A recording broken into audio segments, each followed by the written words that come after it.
Un momento di festa sarà anche a Ravanusa in occasione della festa del 1° maggio, Giovani in Festa, che quest'anno appunto si svolgerà nel comune di Ravanusa.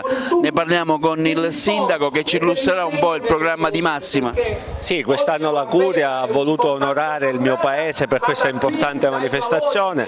Avremo la presenza del Cardinale Montenegro, ma anche e soprattutto la presenza di tanti giovani della nostra provincia che allieteranno la giornata del 1° maggio. Ci saranno momenti di preghiera, momenti di incontro, poi ci sarà la celebrazione del Cardinale del pomeriggio e poi un momento folcloristico prima di concludere la giornata.